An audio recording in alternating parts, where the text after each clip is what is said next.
Barry goes up to his room where his hamster Squeak lives. He notices a trail of fuzz that had been used to fill the bottom of Squeak's cage. The fuzz leads all the way to the floor and started from the chair next to the cage. Barry is scared of what he might find in the cage, but when he looks, he finds that the cage is empty. Barry exclaims, "Oh no, Squeak is gone."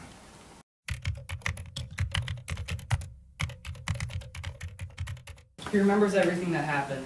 His car is upside down in the ditch. The night is still and cold. The wind and snow nips at his hands. His friend's blood is on the seat, and the snow in front of him is drenched from the blood.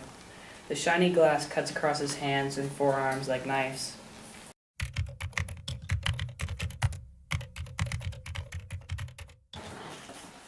The locket contains a beautiful picture of my grandfather. It sits in my hand, cold and heavy.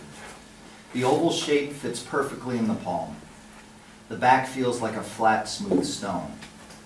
When I look at it, I can see the shimmering gold reflect off the beaming sunlight. Many designs are carved into the golden, beautiful locket. I open it up and see a picture of my grandfather.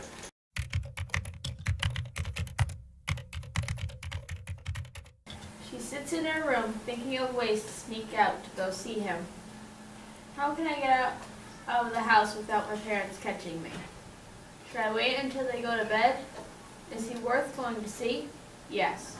All of these thoughts go through her head until she comes to a decision. She decides she wants to sneak out.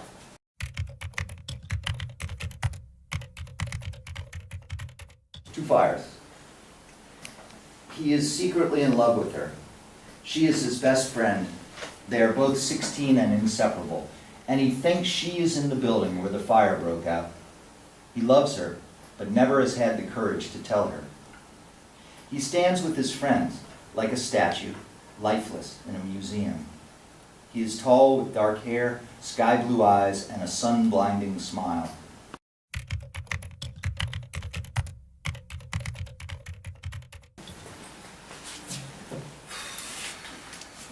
The bully has his hand on the small boy's throat. Close by, across the schoolyard, there is a mysterious boy leaning against the wall. He wears a dark gray hood that covers his face. It is what he always wears. Nobody knows what his eyes look like, because he always has his hood pulled down over them.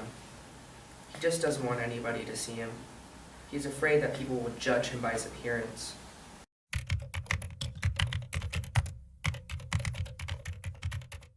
He wakes up early, thankful that school is done and he has graduated, and he doesn't need to wake up early anymore. He has a difficult choice to make, and he needs to make a decision right away. He thinks that his parents have already left for a vacation in Hawaii, and he's a little sad about that, but having his parents out of the house will give him time to make his decision. He gets up out of his bed and heads down the stairs. He smells bacon, eggs, and toast coming from the kitchen.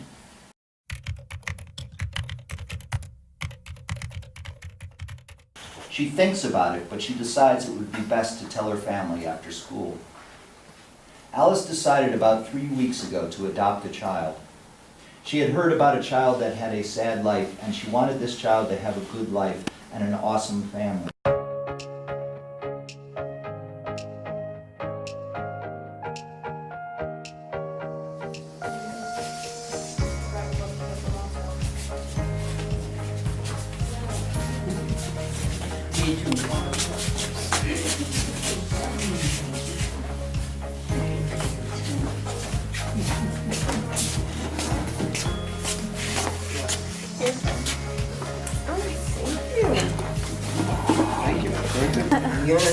You're in school? Yeah, I go to St. Lawrence University, upstate New York. Oh, nice. Yep. Yep. Well, I'll go home with my The stories were great. Was there anything in there that you recognized? Well, the bullying, yeah. It was great. It was really great. I mean, you know, as I was just saying, you know, hopefully it gives them encouragement to exceed in life and continue. They're all doing great. I think it was very nice, and the children did very well. I should say the young men and women. Was there anything in there that in her story that Yeah. you recognized? Yeah, yeah. I can see things, yes. And that's your granddaughter, right? A great granddaughter. That's my great-granddaughter. Great granddaughter. Well, Yeah. thanks for coming. Thank you for asking me. How about you? What'd you think? Oh, I think they did a fantastic job. The talent was just wonderful. There's so much talent in this area anyway, for acting, for writing, for everything. Was there It's anything in the story that you recognized? I did, well, little bits here and there, yeah. And I'm sure there's more in some of these other stories as well, but it was great. They were very, very well done. Thank you for I was coming. very pleased to be a part of this. I think that it was very nice. The children did an excellent job on writing their stories. They were just magnificent, and there were stories that kept you riveted to your seat to see what was going to happen. And Was there anything that you recognized in the story? I didn't, but I was told that there was a story that wasn't told that I would recognize. I think it was great. I just loved all the stories. I think it was great, and I had a really fun time, and I liked how all the other people came over, and they, I don't know, they had a really fun time, I think, and I had a really fun time. Was it? and, Were you nervous reading your own story? Not really. It was okay. I didn't read my story because my person wasn't here, so. But everyone else seemed to enjoy it and liked it. Did you enjoy it? Mm-hmm. What was it like having your great grandma there? Good. She got to hear the stories that we told. Was What we did. in your story, was there something about your great grandma? Yes. What part was about your great grandma? She snuck out to go see her boyfriend, even though her dad didn't want her to. So that was true. Amazing. I think the day was good, especially everybody coming down and being able to sit next to people and hear them talk about the stories we talked about. What inspired you to write your story? It was pretty interesting. I think it was the car crash really inspired me, because then it made me want to write about him having a memory to go into war about. I thought it was very good, except before we did the stories it was emotional because my grandfather died before graduation. What was it like hearing your story read? I felt nervous, I guess, but it was good.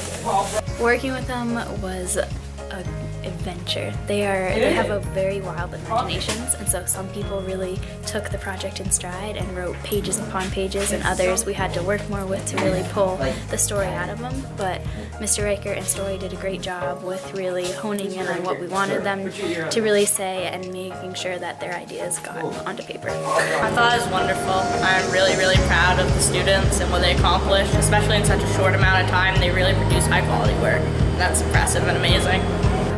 It was really neat to see the progress that the kids made from just telling a story of this happened, then this happened, then this happened, to develop it into really being able to picture what they were describing and see that rather than just telling exactly what happened instead of the description. They're fantastic kids. It's been a great summer.